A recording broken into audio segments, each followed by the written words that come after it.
ఏమో ఏందోనుల్లా రోజుకొక ముచ్చట చెప్పాలంటేనే చిరాకు లేస్తున్నది. అసలు ఒక్కొక్కని మానసిక స్థితి ఏంటిది? అసలు వీళ్ళు ఎందుకిట్ట తయారవుతున్నారు?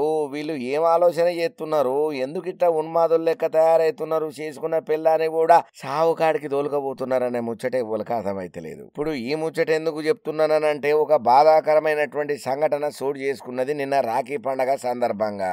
తమ్మునికి రాఖీ కట్టేటందుకు పుట్టింటికి పోతానని చెప్పి భార్య పట్టుబట్టింది. కామనే కదా, తమ్మునికి రాఖీ కట్టపోతే ఇంకెవరికి కడతది? ఇక దాంతో ఏయ్ నీ అవ్వ నువ్వు తమ్మునికి గిమ్మునికి రాఖీ కడతానంటే నీ దవడపళ్ళు రాలుతాయి ఏమనుకుంటానవే అని జర లొల్లికి దిగిండు. సరే లొల్లికి దిగితే ఆమె కూడా గట్టిగా ఎందుకు కట్టవద్దు, ఇట్లా ఉల్టా పల్టా మాట్లాడతావు, పిచ్చిగినా లేచిందా?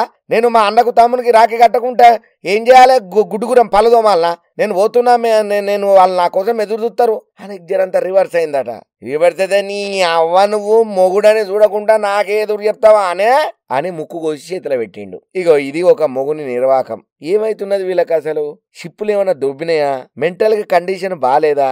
లేకపోతే ఎక్కడో ఎర్రగడ్డలో ఉండాల్సిన వాళ్ళు జనారణ్యంలో తిరుగుతున్నారా? ఇవన్నీ డౌట్లు వస్తున్నాయి నాకు ఈ వార్త చూస్తుంటే. అసలు స్టోరీ ఏందో పురా కలుసుకుందాం పాండ్రి. ఉత్తరప్రదేశ్ హూర్దోయ్ జిల్లాలో అయింది ఈ సంఘటన.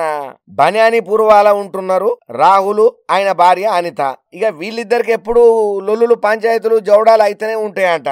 అయితే 4 రోజుల కిందట పుట్టింటికి పోయిన ఆమె 4 రోజుల తర్వాత తిరిగి పెరిమిడి దగ్గరకు వచ్చింది. అయితే మళ్ళా మా తమ్మునికి రాఖీ కట్టేటందుకు నేను పుట్టింటికి పోతానని చెప్పి ఆయన ఎవరైతే ఉన్నాడో రాహుల్కు ఆయనకి చెప్పింది. ఆదివారం ముచ్చటిది. ఇక దీంతో వాళ్ళిద్దరి మధ్యన పెద్ద పంచాయితీ అయింది. నువ్వెంతంటే నువ్వెంత, వాడెంతంటే వాడెంత, పోవద్దని ఈయనే పోతా అని ఆమె. మరి ఏమనుకున్నాడో ఏమో ఏందో తెలియదు. ఆ ముక్కు మీద ఎందుకు ఫోకస్ పెట్టిండో గాని పొయ్యి ఆమె ముక్కును కోసిండు. ఇక ఎంబటాల భార్య నా ముక్కు కోసిండు, ఓ అన్నా అక్క అమ్మా అని ఉర్రుడుతోని చుట్టుముట్టున్న వాళ్ళందరూ మోపోయిన రాడికి. ఇక దగ్గర పట్ల ఉన్నటువంటి ఆమె బావ కూడా ఆడికి వచ్చిండు. పాపం ఆ అక్కది ముక్కు దిగి రక్తం మడుగుల పడి ఉండు చూసి దగ్గరలో ఉన్నటువంటి మెడికల్ కాలేజ్ ఆసుపత్రిలో అడ్మిట్ చేసిండ్రు. ఇక మెరుగైన చికిత్స కోసం లక్నోలో ఉన్నటువంటి ట్రామా సెంటర్ కు డాక్టర్లు రిపేర్ చేసుడుతోని ఆమెను అక్కడికి పంపించిండ్రు. ఇక ఇంకో వైపు ముక్కు కోసిన మొగుడిని వదిలే సమస్యనే లేదు. వాడు అడ్డమైనోడు, మొదనష్టపోడు, నా ముక్కు కోసుడు ఎక్కడిది, వాడి దౌడపని రాలకూడతాగు నేను చెప్తా అని చెప్పి ఆమె కూడా జనత గట్టిగానే ఫైర్ అవుతున్నది. నా మొగుడు ఇంత చేసిన తర్వాత నేను బతుకుడు దండగా, నాకు బతకాలని కూడా లేదు, నా మొగుని మీద చట్టపరమైన చర్యలు తీసుకోవాలని చెప్పి డిమాండ్ జనంతా గట్టిగానే చేసింది. ఇక ఆమె మాట్లాడిన వీడియో కూడా సోషల్ మీడియాలో బాగానే వైరల్ అయ్యింది. ఇక ఈ సంఘటనలలో పోలీసులు కేసు నమోదు చేసి దర్యాప్తునైతే చేస్తున్నారు.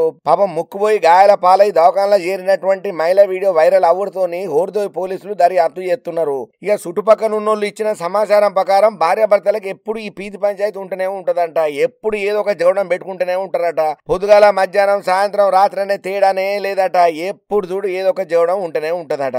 కానీ ఏదేమైనా పిల్లము అవ్వగారింటికి పోతానంటే ముక్కు కోసిన దౌర్భాగ్యుని వీణ్ణే చూస్తున్నాం. పోతే పోనీ రాదా, లేకపోతే ఏదైనా మంచిగా చెప్పు. అరే ఆమె కట్టమయ్యేటట్టు ఇంకా వేరే విధంగా ఏదైనా నచ్చ చెప్పేటట్టు చూడాలి గాని పిల్లం అవ్వగారింటికి పోతుందని చెప్పి ముక్కు కొత్తవా? అరా పిచ్చోనవా, పాగలవా, దిమాకున్నదా నీకు లేదా? ఇది ఎక్కడి పైశాచికత్వం రా నీది? మొదనష్టపోడు ఎక్కడో ఓ పక్కనేమో ఆడోళ్ళ మీద అగాత్యాలు జరుగుతున్నదిరా, బయట సెక్యూరిటీ లేదు, ఎక్కడికి పోవాలన్నా ఇబ్బంది అవుతున్నదిరా, ఏం చేయాలో దిక్కుదోచని పరిస్థితుల్లో ప్రతి ఒక్క అమ్మ అక్క చెల్లె ఉంటే ఇక కొంపలు కూడా మొగుని లెక్క నీ రూపంలో రాక్షసుడు మోపైతే మేము బతకాలనా సావాలనా అని మండి పడుతున్నాయి మహిళా సంఘాలు. ఏందో ఏమోనుల్లా నెరి మరీ అధ్వానంగా తయారవుతున్నారు కొంతమంది మనుషులు.